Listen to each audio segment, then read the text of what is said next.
I love the energy, the enthusiasm. Hollywood!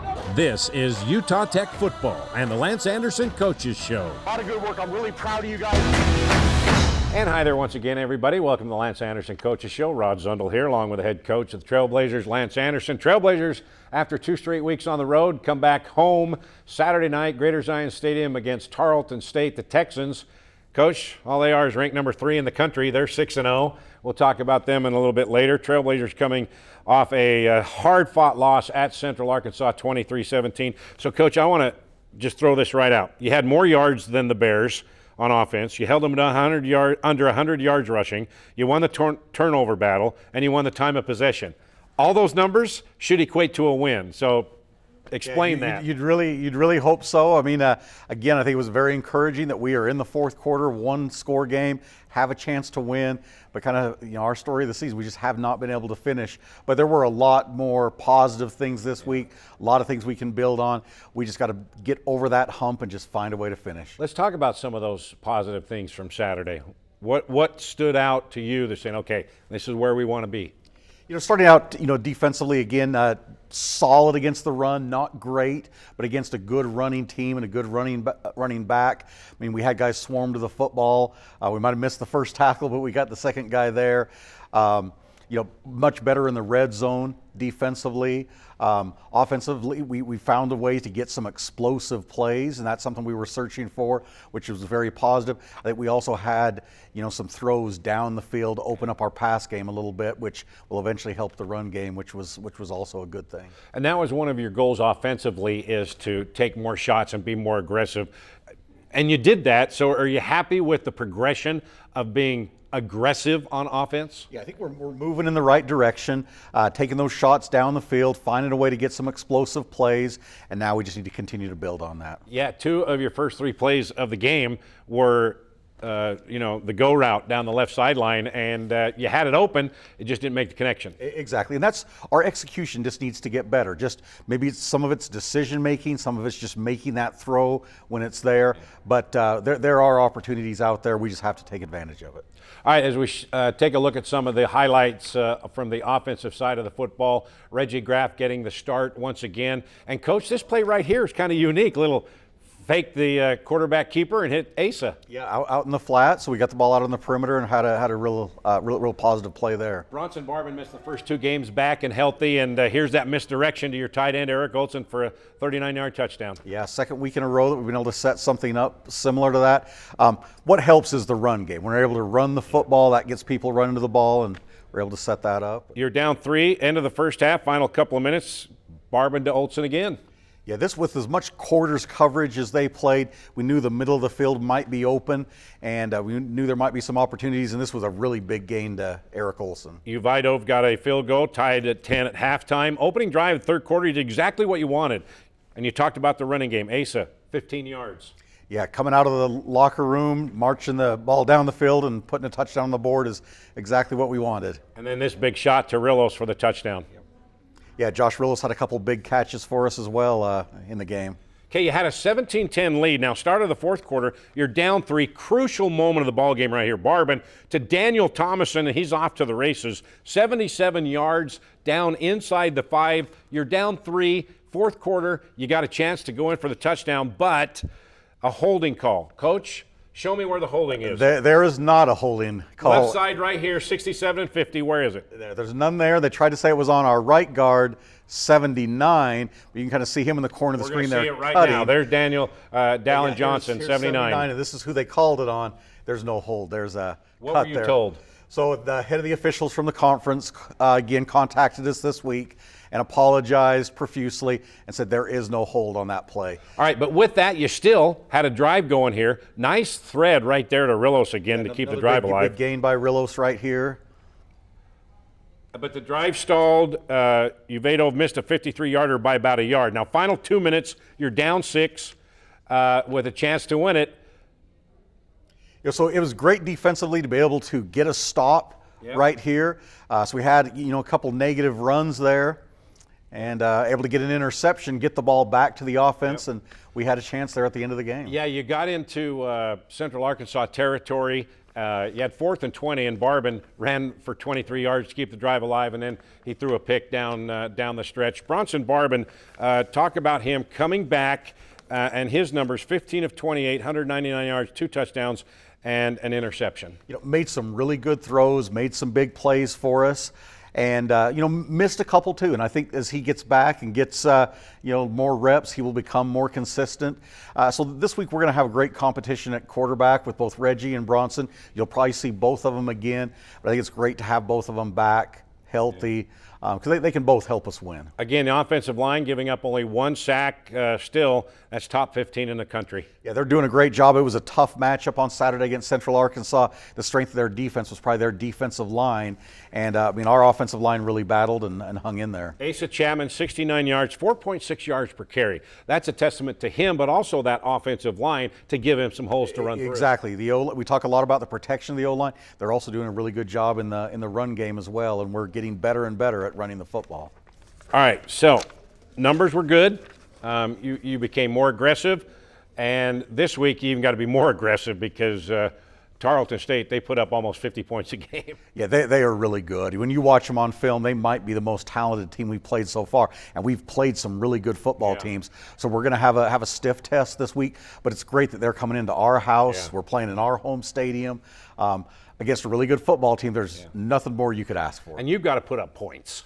You've got to take shots. Yeah, we got to find some ways to slow them down. They're explosive, but we got to be able to move the ball, sustain possessions, have balance to our offense, and eventually put some points on the board too. All right, let's take a look on the defensive side as we check out the highlights. Main goal was to stop their running back, Landon Chambers. He had 136 yards in the previous week, 25 carries, 108 yards this week, and your tackles for loss, only 93 yards as a team given up.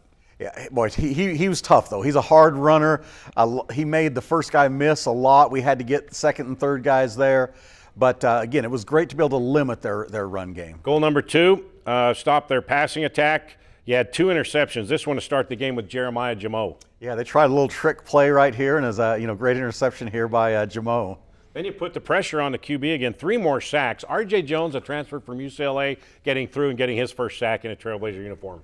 Yeah, RJ's done a number of things, playing like some dime linebacker, some safety, and it's been a great addition for us getting him back healthy. Then you had back-to-back sacks on consecutive plays. Dalen Love, his 3rd of the season, and Dallin Havea, and with Moon Ashby chiming in. Yeah, those guys are two freshmen. Dalen Love, a true freshman.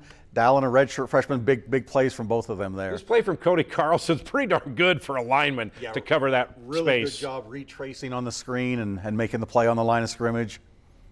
Final 2 minutes, you were down 6, you need to get the ball back, and they got it for you. Devin Perkins with a pick. Yeah, this was huge. With less than 2 minutes left in the game, they decided to throw the ball on 3rd down. We pick it off. You can see we return it into their territory. So we're able to take over with 1:44, a timeout in plus territory. I mean, we have a great opportunity right there. It's what you wanted. Yeah, you couldn't ask for anything better. With that opportunity, needing a touchdown to go score and. So you have 17 sacks on the year. That's still good for a top 10 in the country. Just talk about the pressure that you are getting from your defensive side. Again, we've been able to bring a lot of pressures. It starts with our guys up front, and they're doing a great job of pushing the pocket, getting to the quarterback. But then just some of those blitzes, pressures have been helpful too to really, give the offense some different looks and create some pressure, and has resulted in a good number of sacks this year. And your defense will have another good test, probably the best test they've had all season long this Saturday. Yeah, for sure. Tarleton's very explosive on offense. They're very talented at the skill positions. Like Central Arkansas, they're very RPO-based offense, where they got the ability to pull it and throw it, or hand it off, and they've got some explosive guys that they get the ball in their hands. All right, we're going to take our first break. When we come back, a couple of guys that are having fantastic seasons. That's when the Lance Anderson Coaches Show comes back. If you haven't seen Utah Tech University lately, chances are you haven't seen it at all. With hands-on polytechnic learning across 300 academic programs, 30 new and renovated state-of-the-art facilities, the most affordable university tuition in the state, and 300 days of sunshine. Why look anywhere else? Discover why Utah Tech was recently named one of Education Magazine's 10 prominent universities and colleges to watch. Join us and experience the active learning, active life difference at Utah Tech. All right, welcome back to the Lance Anderson Coaches Show. We are now joined by receiver Daniel Thomason from Sandy, Utah. Daniel, hi. Hi. And Marley Salanoa Sagapolu, defensive lineman junior. Marley, welcome. Sure. And guys, let's talk about specifically last week. You go to Central Arkansas, you had a chance to win and just came up short. You've had a chance to win all but one game in the fourth quarter this year. Daniel, just talk about the mentality of this team getting so close. Right. Obviously, offensively, you wish you had all the answers, and we wish we could capitalize on those things. It's a little bit of a stinger to have those opportunities to go and finish the game offensively, but we'll figure it out, and we'll get it for the rest of the season. Marley, same question to you. What's the mentality of this defensive side of the football getting so close and your defense doing the job, getting the ball back when they have to? You know, our defense has really stepped up, and still there's a lot of missed opportunities, so there's still a lot of room for us to grow at the same time. So yeah. And Coach, when you look at these guys, Daniel Thomason really coming on this year after kind of a down year last year, right, Daniel? And this year he's really coming on and performing well. He's really been productive all season long, been really solid, solid as a blocker, doing a great job in the throwing game as well. And you look at the stats last week against Central Arkansas, and it doesn't really tell the story. I mean, he drew several pass interference calls. He had that 77-yard reception that he was robbed of that would have put us in great position. But he's been very productive for us. 2 touchdowns in your career coming into the season. You have 2 this season. I mean, this is what you dream of, especially your final year, right? Yeah. Just talk about, from last year things didn't go as planned, and this year you came back and it just looks like everything is the way you want it to be. Yeah, absolutely. Obviously going into this year, I just wanted to get out of that funk and just focus on just playing my hardest, whether it's blocking or in the pass game. I just wanted to find a way to impact the game. And Marley, you missed last year. How frustrating was that, not being able to play for a full season a year ago? Very frustrating, just seeing your teammates on the field, having fun, the hard season that we had last year, just going through work and just putting the work in with them during the off season and, coming hungry. How was that for you, rehabbing surgery, right? Coming back, and just talk about that time in your life, knowing that you've got to do it to get back and play. It was really hard. Basically started from zero. You couldn't even do upper body exercises with the hip surgery, and so it was a very slow start. But by the time season came, fall camp came, everything fell into place with our new weights coach and everything.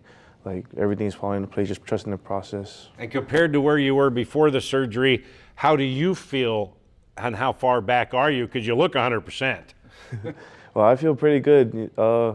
Being here last year, really got me familiar with the system and not really slowing me down, but actually having me not think too much about everything going on this year. And Coach, how nice is it for you to have this guy anchoring that defensive line It's back? been big to have Marley back. One of our big goals going into this season was be able to stop the run better, and he's been a huge part of us being more stout against the run and just being a lot more physical on defense. And Marley, as the defensive line, did you guys talk about saying, okay, we gave up over 200 yards rushing a game last year. We can't let that happen. Did you talk about that with your teammates and saying, come on, guys, let's get it done? Not specifically, but at the same time, just mentally, our mentality as a D-line, we can't be getting knocked back. We can't be having us get gashed in the middle. So just telling the D-line every day, day in, day out, just putting in the work and just get in the weight room, get stronger, faster, whatever it is. Yeah. Daniel, tell us a little bit about yourself, where you grew up and family and all that kind of good stuff. So I grew up in Sandy, Utah. I come from a family of 8. All of us are adopted but 2.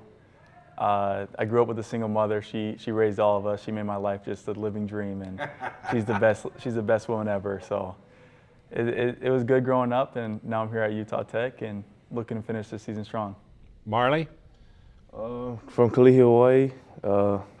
Not too prosperous where I was from, but fortunate to come to St. George, Utah at my sophomore year of high school with my brothers who trained me, and family of 11, and great siblings, great family, and a lot of work that they've given me to, and things they've instilled in me to be a good player and the person that I am today. Yeah, where do you fit in those 11?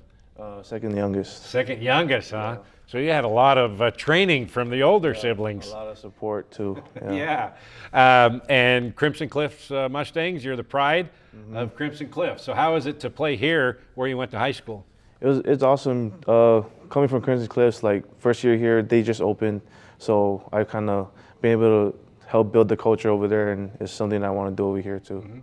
And so where were you from originally before you came to St. George? I was from Kalihi, Hawaii. Really? Yeah. Yeah. Okay. So you still got some nice warm weather that you kind of grew up in your teen years, right? Oh yeah. Yeah. So, Coach, when you look at guys like Daniel and Marley, this is how you want to build your team, guys like this. Yeah, they're both veteran guys. They're guys who try hard to do the right thing. They're physical football players. They love playing the game. And they've been very productive this season, too. So, yeah, we need more guys like Daniel and Marley. All right, we're going to take a break. When we come back, we'll take a look at Tarleton State. And, Daniel, you used to catch passes from their quarterback here at Utah Tech, right? Yeah. So you're going to see him. We don't know if he's going to play or not, but we're going to talk about that when the Lance Anderson Coaches Show comes back. If you haven't seen Utah Tech University lately, chances are you haven't seen it at all. With hands-on polytechnic learning across 300 academic programs, 30 new and renovated state-of-the-art facilities, the most affordable university tuition in the state, and 300 days of sunshine, why look anywhere else? Discover why Utah Tech was recently named one of Education Magazine's 10 prominent universities and colleges to watch. Join us and experience the active learning, active life difference at Utah Tech. All right, back here on the Lance Anderson Coaches Show. Got Tarleton State, the Texans coming in. They're ranked third in the country. They're 6-0. They're coming off a win at home over Southern Utah, 42-32. When you talk about speed and talent, boy, they've got it all over the field, don't they? Yeah, they're very talented on both sides of the ball. A lot of really good football players. Were you surprised by the score that Southern Utah, they had the lead at halftime. They played them very well. Yeah, very high-scoring game. I mean, Southern Utah really gave them a game for sure. Sorry, the team 50 miles north of us, I misspoke and said their name, sorry. Let's talk about their quarterback, Vic Gabalis. Daniel, you were with him when he was here 2022 when he transferred from Washington State. He's the preseason UAC Offensive Player of the Year. He was injured a couple of games ago, but man, you know what he's all about, don't you? Yeah, absolutely. Vic's a great guy. I love Vic. He's a great quarterback. He's been doing some great things. Yeah. I hope he's playing because I look forward to competing against him. I think it's a great opportunity to. Yeah, Coach, he missed last game, and this quarterback by the name of Greek came in through 3 touchdowns.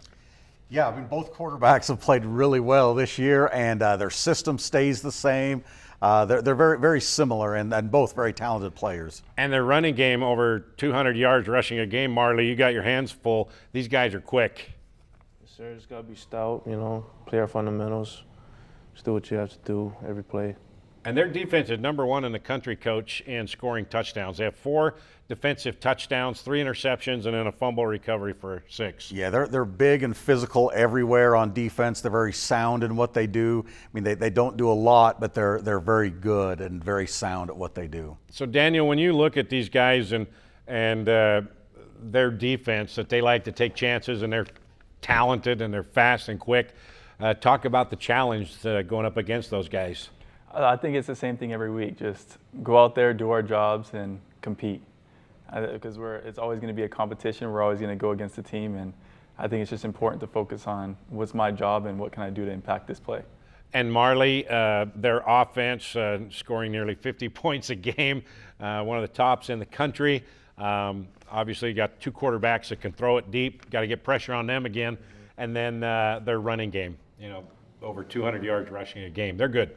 Yeah, just do our 111. Don't play out of our spots, and then just trust the process, trust coaches that we'll be at the right spot. 17 sacks as a team this year. That's top 10 in the nation. Do you guys talk about that much? Saying, okay, we got to get some more here. We got to get back to number 1, 2, or 3 in the country. I mean, we're not trying to purposely try to get sacks, but, we do our job and then it comes to us, plays that come to you, not just try to make plays and be out of our spot. That could jeopardize us in some places, but We're just doing our job. And you talked about it all starts with the front guys, in the middle. But because of them, guys like Dallin Havea and Ofahengawe and Ashby and Peely and all that, they get a lot of tackles and they get a lot of sacks because of Marley and his guys. Guys like Marley, Leighton Tonavasa, Cody Carlson, Jackson Stein, those guys are knocking the O-line back, creating some pressure, pushing the pocket, and that's allowed other guys on our defense to make some plays as well. And do you ever tell the guys that are getting, like Havea and Dalen Love, they have 3 sacks, saying, you know what, you can thank us for that. Do you get after them a little bit like that? Oh no, they always give credit to where it's due. Okay. Like, oh, this is because you. Like very humble guys. They know where their bread is buttered. Is that what you're telling us? Okay. All right. Tarleton State this week, number 3 in the country, 6-0. Just talk about what you want to see out of your guys this week. Maybe you need to do things better than you did last week and finish things off. I think very much like what Daniel and Marley have said, we just got to go out and do our job. Just be fundamentally sound, use our technique, don't try to do too much, don't try to press or panic at all. Just we're playing against a really good team. We played a good team every week, it seems like. But when we just need to execute on both sides of the ball. Offense, we need balance, need to run the ball and be able to throw the ball down the field. Defensively, we know they throw it well, they run it well. We just got to be very sound as well. But we've got to be able to mix up our coverages, give them some different looks up front. But if we go out and do our job, that will go a long way. And Daniel and Marley, we've had to go on long road trips back into the South 2 straight weeks. Now you're home for a month. Got a home game this week, a bye, and then 2 straight home games. Daniel, just talk about being here for a month. That hasn't happened since August. Right. Obviously, it's nice. I don't think about that too much. I mean, same thing as what we said is just focus on our 111, go do our job and execute. If we do those things, we put our team all together, offense and defensively, we can do some great things. Marley, talk about that, being at home for 3 straight games and for a month overall, able to get some good practice time in and not have to travel. It's nice, there's a pregame stuff still stays the same, and being home plays much of a factor to be able to not be, at a different environment every week. And Coach, being home for a month, what does that do for you practice-wise that you don't have to spend a day traveling? Yeah, I think just kind of like Marley mentioned, the continuity and just keep it on a very similar schedule. Sleeping in our own beds the night before the game, just little things like that I think are big for us. Okay. All right, guys ready? Back home, Saturday night, Greater Zion Stadium. Kickoff at 6 o'clock against 3rd-ranked team in the country. Great fun, huh? Yeah. Yep. That's what you lift all those weights for, right? To have games like this. All right, so Utah Tech, Tarleton State, Saturday, Greater Zion Stadium. Tailgate party begins at 4 o'clock at the Atwood Innovation Plaza across from the stadium. Pre-game here on Trailblazer Sports Vision and the Fan Sports Radio Network begins at 5, and then kickoff at 6 o'clock. Guys, we'll see you Saturday, and, we got an upset over a top 10 team last year at home. Let's make it 2 straight years, shall we? Absolutely. All right, Daniel, Marley, Coach, thanks for coming in. Thank you. And we'll see you all Saturday night, 6 o'clock, Greater Zion Stadium, Trailblazers and the Texans. See ya.